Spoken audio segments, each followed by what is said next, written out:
this? This right here? Yes. Well, excuse me, I have a Mary Jane in my But this is to show children they didn't have toys to play with like we have today. You might have a doll made out of, corn with a piece of cloth on it, or a piece of wood with a cloth on it. So this would be, you can see how it looks like a horse, right? Yeah. So, you see, I'm David Downs, so maybe he might a kid would use his imagination and say, "Hey Dave, on the way to the Cowan house tonight, I lost my pants." "You did? Were they loose?" "No, but the neighbor's dog was." So you use your imagination. Pretty good. All right. Now, you know George Washington, the guy on all the money? Yeah. Well, when he went to school, they would have had slate pencils. These are slate pencils that you write on a slate with, and you can erase it afterwards. And you can see the advantage to using that over chalk, because it's a lot thinner. You can write a lot more on your little slate that you have as a kid.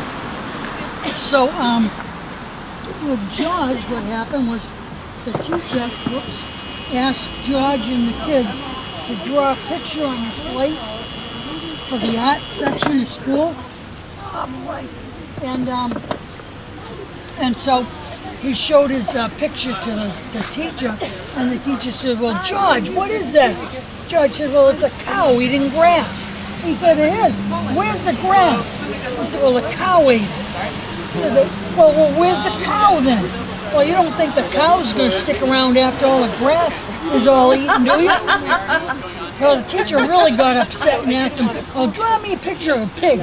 So they all draw pictures of pigs. Now, see, back in those days, pigs were running around freely in the town. They'd be eating up your stuff in your garden and stuff. They'd have a guy going around collecting pigs and put them in the pig pen. Then they'd have to pay a fine and all that. So almost everybody had pig. So he got done with his pig and showed it to the teacher. The teacher got really upset. "Pigs are not supposed to look square. Pigs are supposed to look round, George." So George said, "All right, pig, look round." And the pig looked round.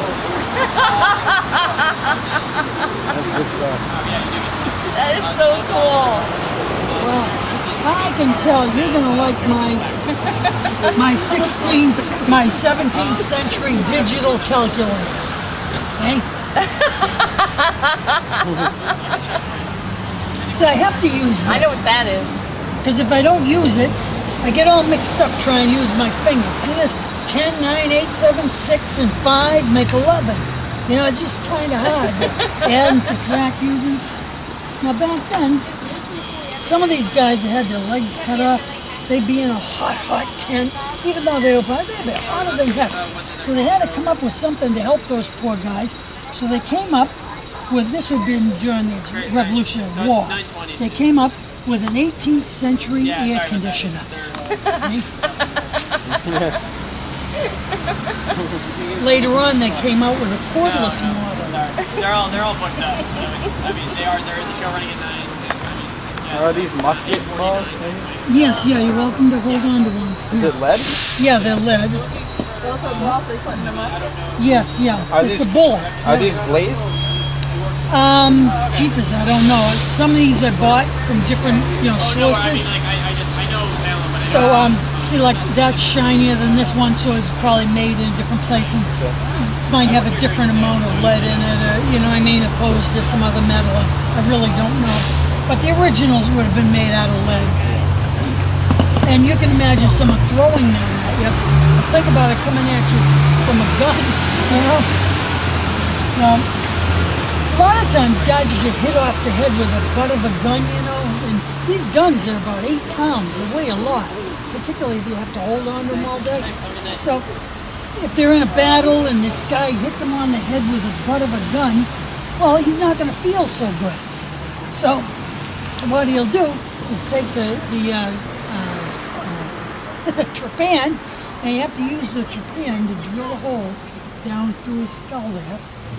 Just show you. Get the old focus off there. We'll show him. But anyway, they have to drill down to alleviate the pressure. Believe it or not, 3 out of every 4 guys that had that done to them survived. Which is, That's what in your brain, a hole in your brain. actually, they didn't actually go into the brain itself. They just went, yeah, just the skull. And actually, and they didn't go all the way down either. Like, see how there's a little point here? This point in the middle is to help guide this.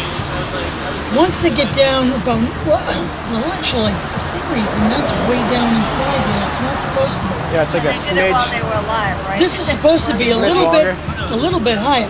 And I've got a key somewhere that you take this out, Yep. and then you can go down about 95% through the thing, and then they kind of break out the rest of the bone. So that they're careful not to damage the brain itself, and that lets the fluids that are in there, it's kind of like getting a goose egg on the inside of your head rather than on the outside. Now, That is not. tell you what, I like your laugh. So you're not afraid of witches, are you? Because if I tried this 300 years ago, they'd hang me. They really would. I'm going. What's your name? Pam. You're right. Okay, Pam. So this is what I'm going to do. I'm going to move you over here, Pam. Now, what I want you to do is I want you to look at these. See how there's numbers on them? I want you to remember one of those numbers in your head. You have it in your head. Don't tell me what the number is.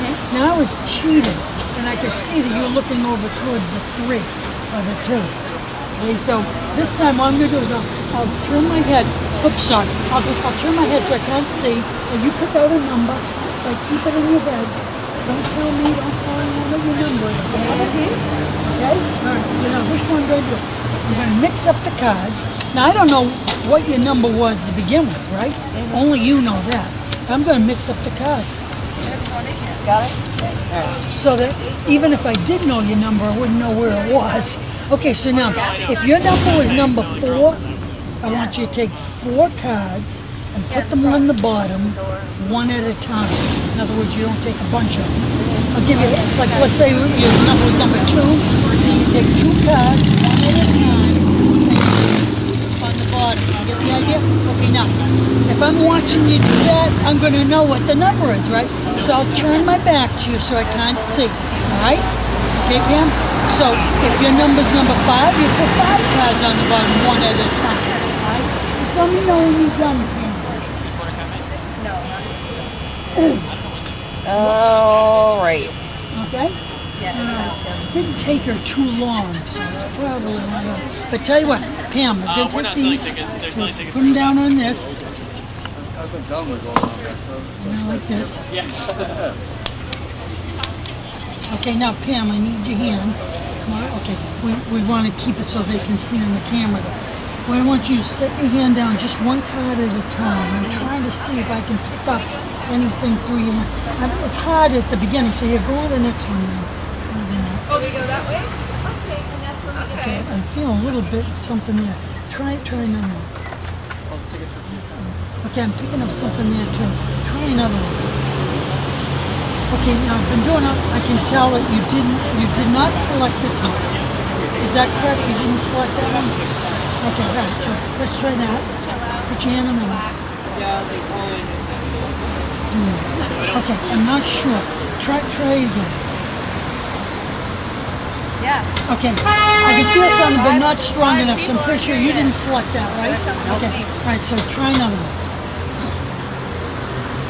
This was, try the other 2, because okay, try them.